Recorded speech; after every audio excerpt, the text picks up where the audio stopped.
Greetings, everyone. Thanks for tuning in to another episode of Topic UFO. Glad to have you with us tonight.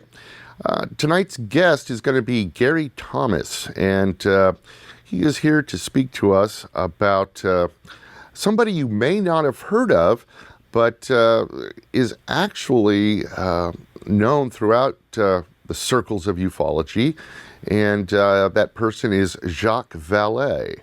And he has some unique thoughts, theories about the whole ET hypothesis. I think he puts it ETH.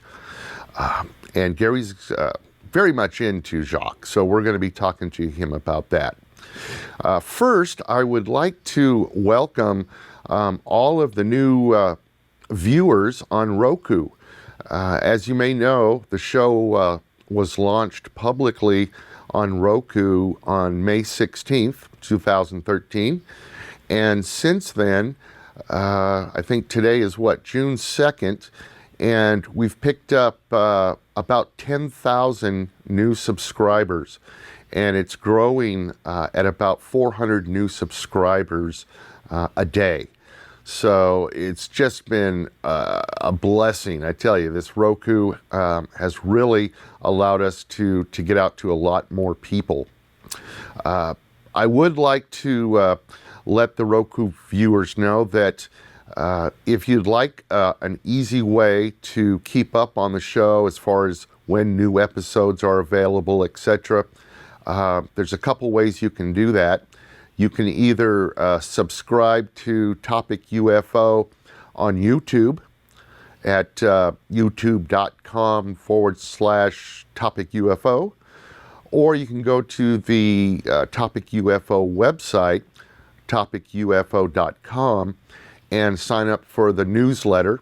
You just put your email address in there, and then you'll receive an email whenever a new episode is available.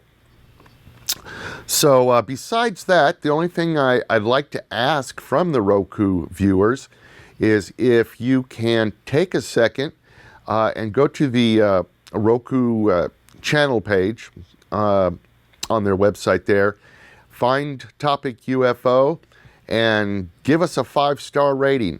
That will really help keep us up in the overall ratings, and make it easy for people to find the channel.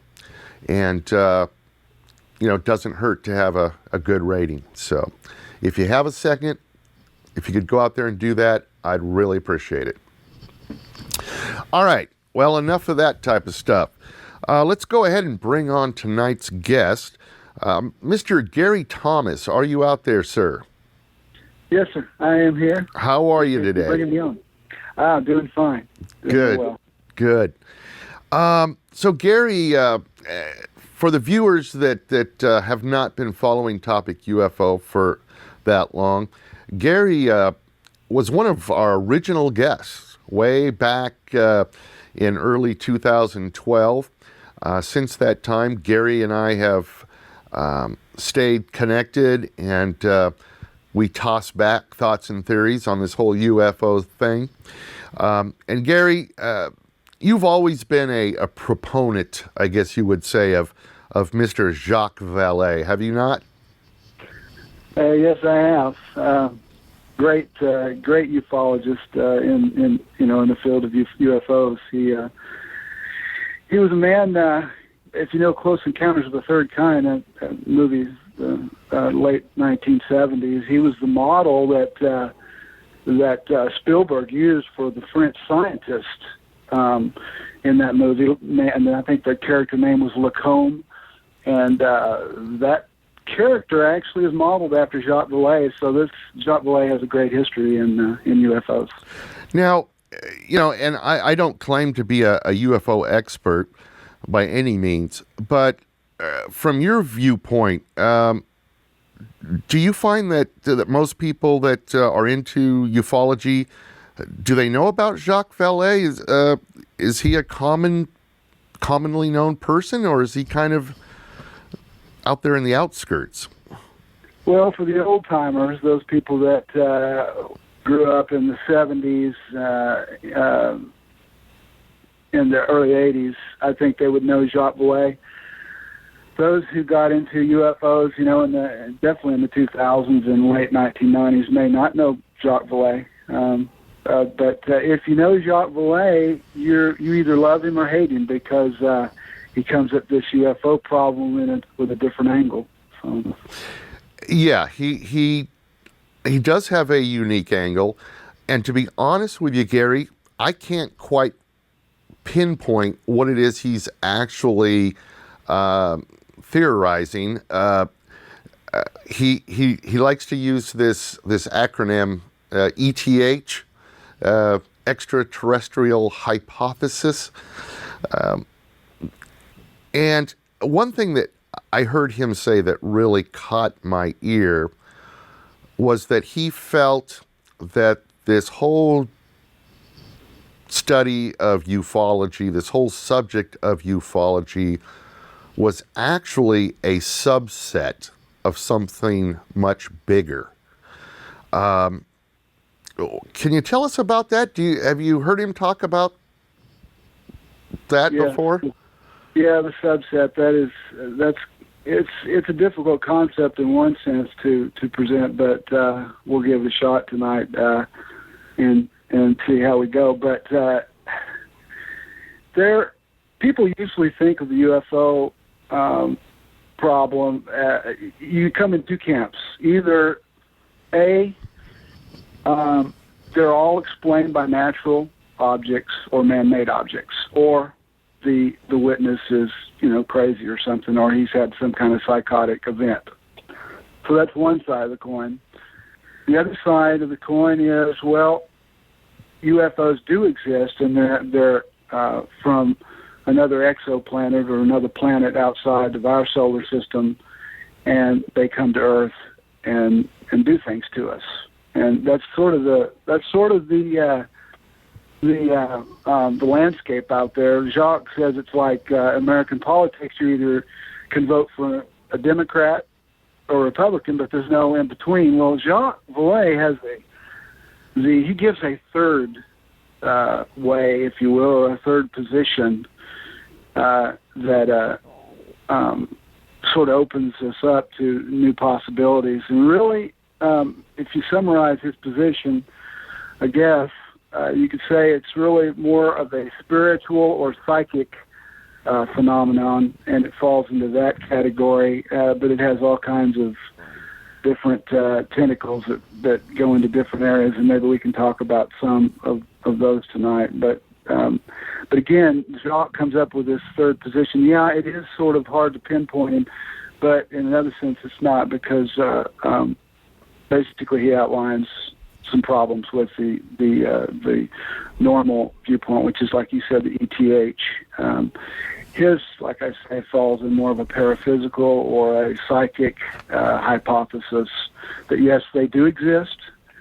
He does believe in the reality of UFOs. He believes in the physical reality of UFOs. He just believes they're not necessarily space travelers, that the UFOs aren't spacecraft, nuts and bolts spacecraft that takes the alien from point A to point B, basically from there to us. So that's how I would, I guess, summarize his position, but we can get into it further.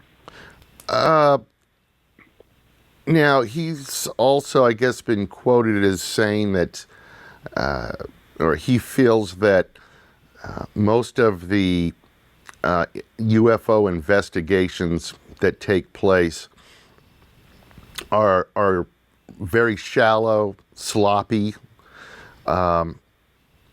and I guess what he's trying to say is that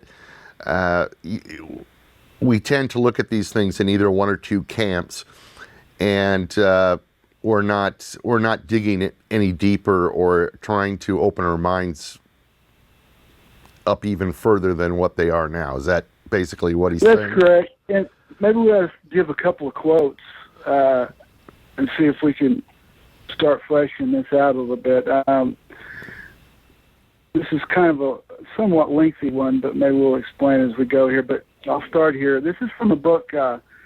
He's written many books, of course, but probably one of his seminal works is a book called Messengers of Deception, which he wrote in 1978-79 period.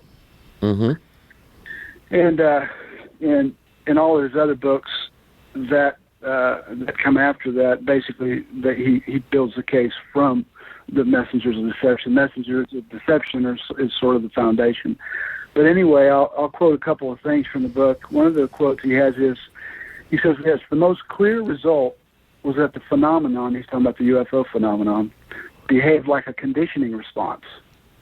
The logic of conditioning uses absurdity and confusion to achieve its goal while hiding its mechanism. He goes on and says, why is it, I wonder, that the occupants of UFOs behave so much like the denizens of fairy tales and the elves of ancient folklore? So he's showing us that really the UFOs didn't start in 1947. I mean, they go way back. They go back to the beginning of man. Right. He continues with the quote, why is the picture we can form of their world so much closer to the medieval concept of Magonia, the magical land above the clouds, than to a description of an extraterrestrial planetary environment?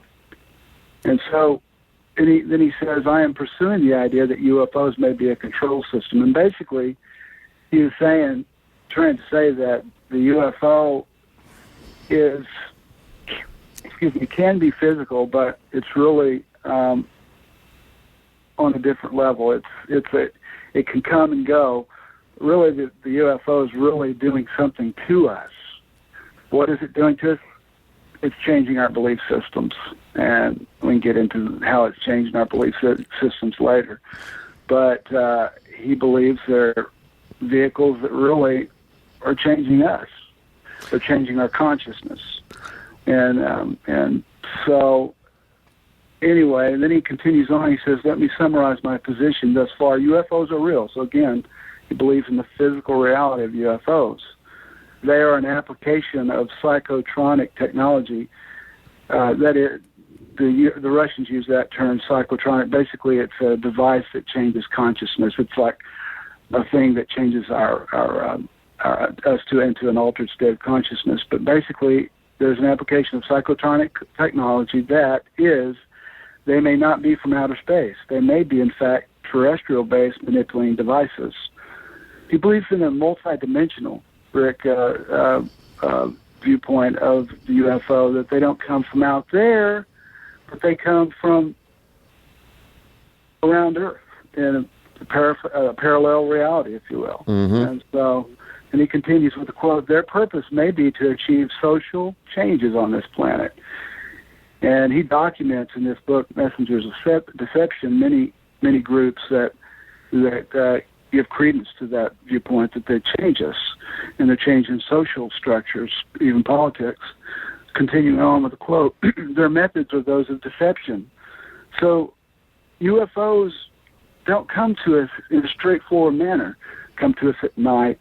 They say they're from, in the 50s and 60s, they say, well, we're from Venus, we're from Mars, we're from all the, every planet in our galaxy, and then they say we're from Sirius. So they come from all these supposed different areas.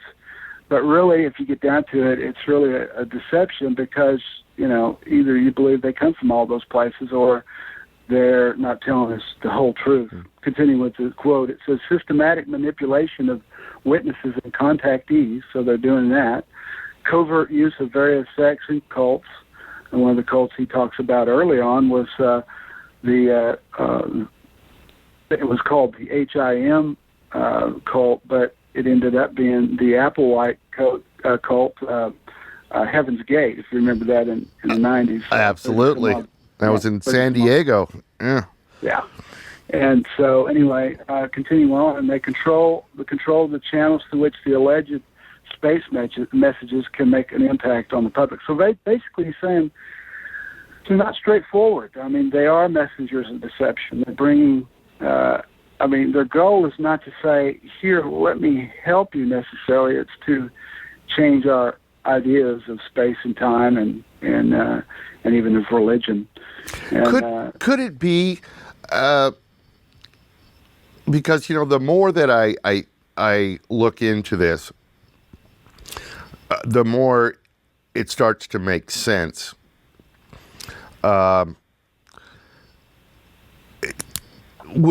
Would you say that that Vallee is not necessarily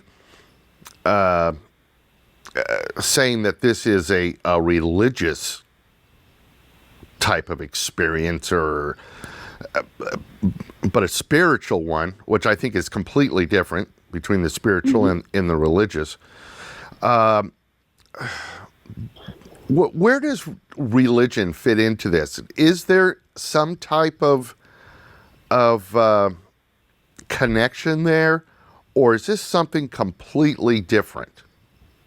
Well, there seems to be a connection because you get witnesses to UFO events, close encounters, that they come back and they change their religion, they change their position on God.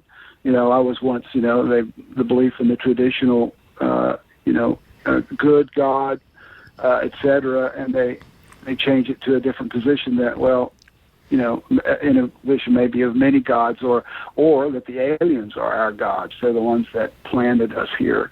You get into that in a lot of the History Channel stuff on ancient aliens, etc.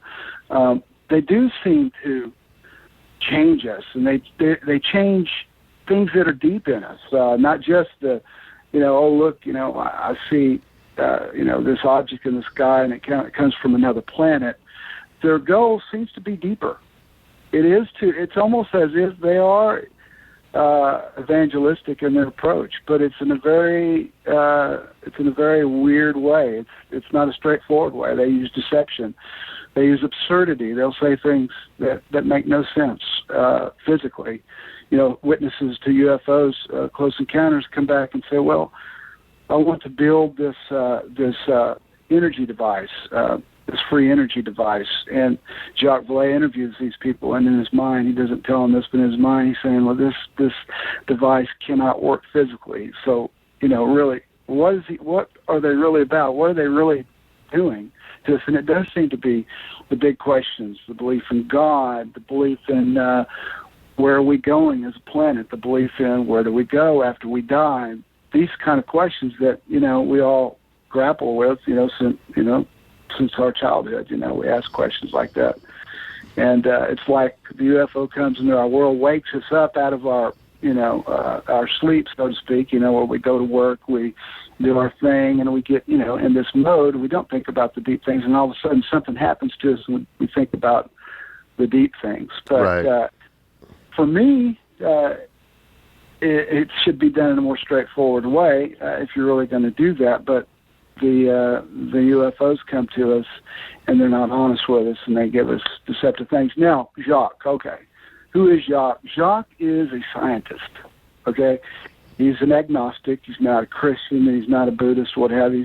He is an agnostic. He doesn't know the big question, or at least he doesn't dwell on the big question, but he does interview people that have very definite religious viewpoints and spiritual viewpoints, and that they've been changed. We can get into an example or two of that, but yes, the religious thing does come into play with UFOs. I would have to say, and Jacques would agree with that. But Jacques, again, he's very methodical. He only wants to prove what he can prove empirically. He doesn't want to go to belief systems. He thinks that the UFOs are changing our belief systems, so he tries to be very safe in that.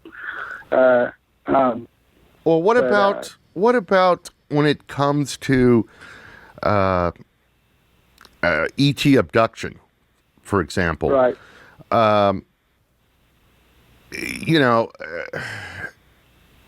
Is because the things that happen during these abductions, or at least what the human being, thinks they experienced during these abductions, seems to be more on the level of procreation, of hybrids and all this type of stuff.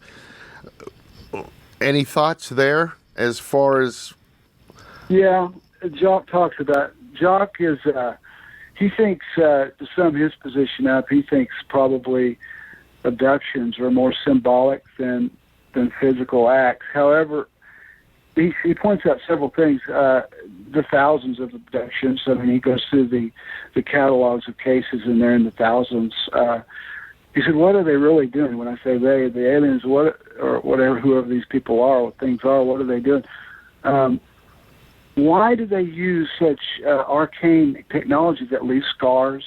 You know, we can take, our doctors, and this is some of the things that Jacques talks about, our doctors can take blood, they can take samples and not leave scars on you. That we even have drugs that can take away our memory, and we don't remember them. However, in abduction cases, they come back scarred, they come back psychologically maimed in many cases. They grapple with this thing for, years. All their life sometimes, yeah. Exactly. And so if our technology is such that we can do these things to our patients without leaving these scars, why would, and most UFO believers would believe that these aliens, if they believe that they're aliens, they'll believe that they're advanced technologically. Mm-hmm. Why would their technology be such that it would leave scars, that it would leave, et cetera? What is the real deal here? I mean, Jacques thinks there's something deeper going on here. Again, he connects it with belief systems, this control, trying to, basically trying to convince us of something much deeper than just the, taking of ova or taking of blood or whatever. There seems to be something deeper going on. He also traces back. He's got another book called Magonia, Passport to Magonia, and this book talks about all the ancient occurrences of UFOs and stuff in the past. And he says abductions, all the same scenarios, the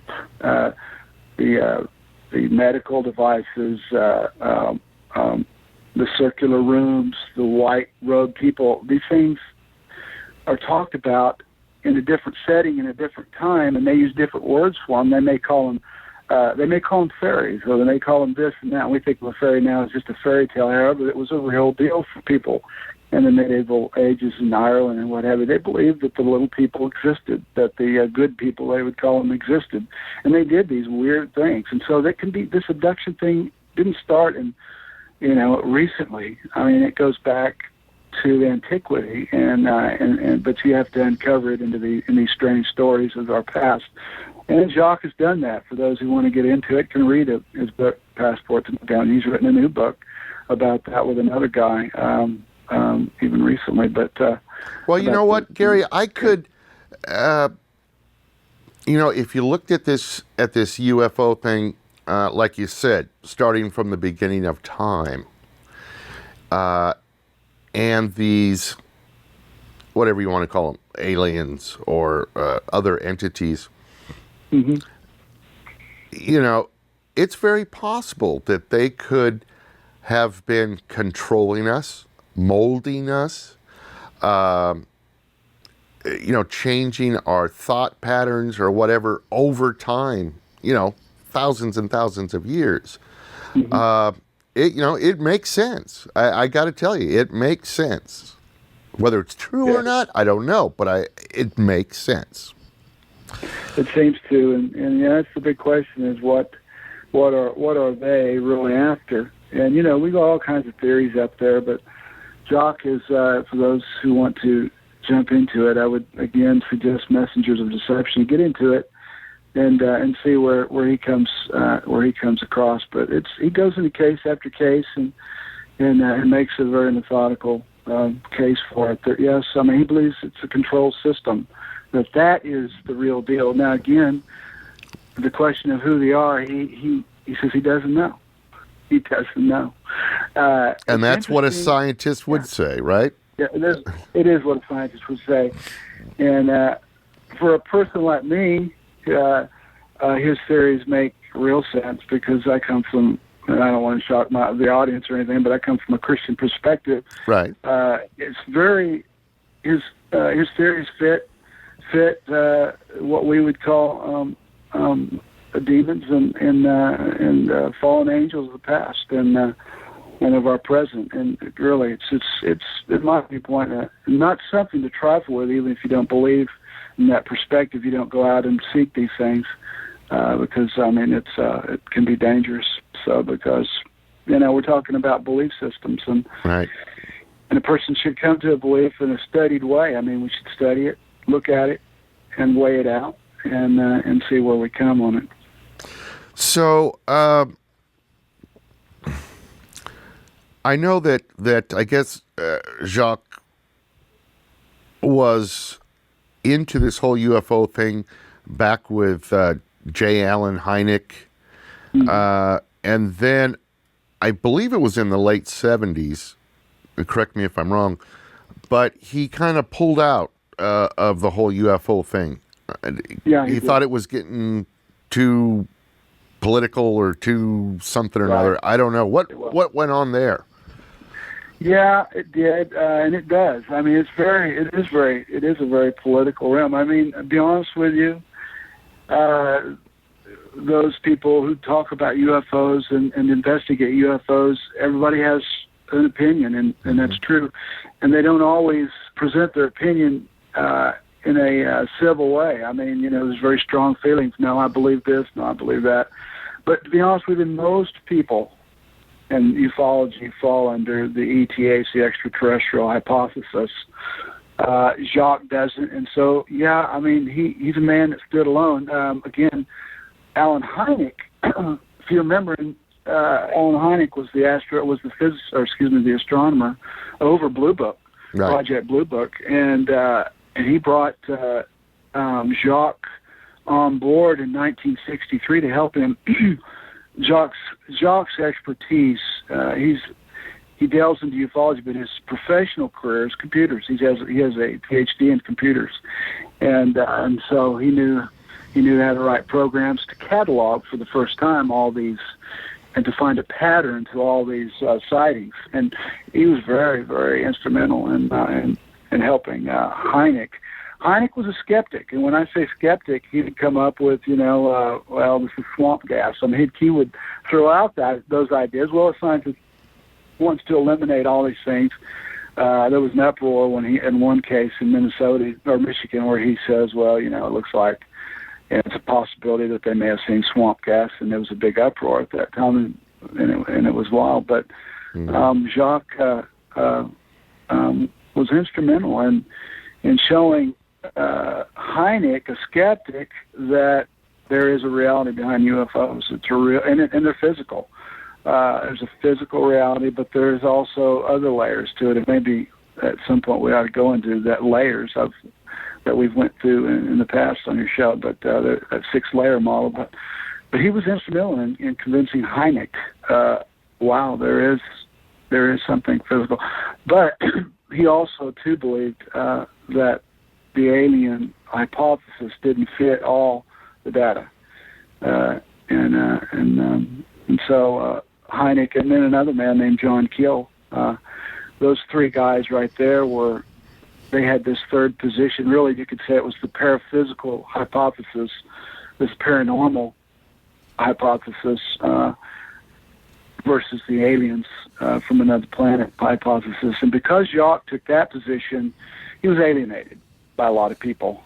But also it gave Jacques the time to do real study, to delve into this UFO thing, and to go out into the field and interview people quietly and not be a part of the UFO group, but go as Jacques Vallee, the scientist, and with one or two people with him and document case by case. And he did. He's done the footwork, so to speak.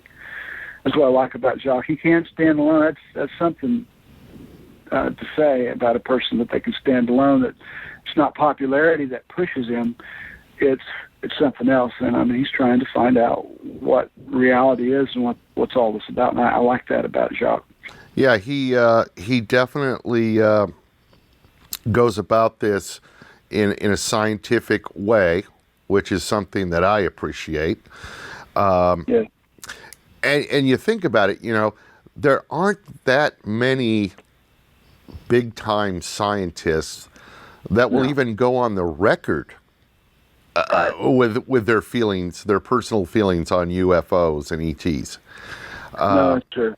So I think it's great that we have someone like him that can give us this other viewpoint. I definitely plan on looking into him more. Now, what was that book? What was the name of the book that you suggested would be the first one to read? Messengers of Deception. Messengers of Deception. Yes, Messengers of Deception. And then he's got a trilogy that he wrote in the 80s and 90s, and it's out there. And it's those three books, Dimensions, Revelations, and Confrontations. That was a trilogy he wrote. But the foundation, it's interesting, the foundation was Messengers of Deception, and basically didn't change his viewpoint because he didn't see anything in the data that would have him change it. But yeah, he is a man that stands alone, and he, talking about scientists that won't be on the record, he, in 1963, came on board with Hynek. He also created something he called the Invisible College. That's another book by him, by the way, the Invisible College. It was a group of about 100 scientists. I would dare to say they're not even a quarter of that today, but about 100 scientists quietly, behind the scenes, looked into the UFO matter, and Jacques was a key man in that. He sort of organized that and kept the data going between them, and he was sort of the spokesman. He's not afraid to stand, and I like that about Jacques. He tells you what he believes, even if it goes against the grain. Yeah, exactly. And it coming from a very intelligent man to boot. Yes. Well, Gary, unfortunately, we've gotten to our end here, but I definitely would like to have you back on again and go over these different layers. I know that I believe you and I talked about it over a year ago, I believe, but I would definitely like to have the viewers get a chance to see that as well. Maybe they'll look into Mr. Jacques Vallee, and then we can do another show and get a little deeper into some of his work. Now, you were writing a book at one time? Did you finish that, or is it still in the works? No, it's a novella. It's called Blue Earth 7. You can go to my website, technoprophecy.com, and get that. It's kind of an experimental prototype novella I wrote, but it deals with the UFO question, and it's sort of a entry to the whole mystery book. It doesn't give the whole thing, but it opens the door, and that's kind of what I wanted to do with that book. It's fun, and right. Well, we'll definitely get that up there on the screen so folks can go take a look at it. Great, I appreciate it. All right, well, Gary, thanks again for talking to us tonight. Like I say, it's been a long time coming to have you back on, so I appreciate your patience. And no, you bet. I appreciate you letting me on and talk a little bit about a great man. And I do encourage people to go out and check him out and see his perspective. Yeah, it never hurts to get another perspective, I'll tell you, because so far we haven't confirmed the answer yet, so it's still open. Yes, absolutely. All right, Gary. Well, listen, thanks again, and we'll be staying in touch with you. Appreciate it. All right. Thanks, Rick. Have a good evening. Okay, you too. Bye-bye. Good night. Good night, everyone.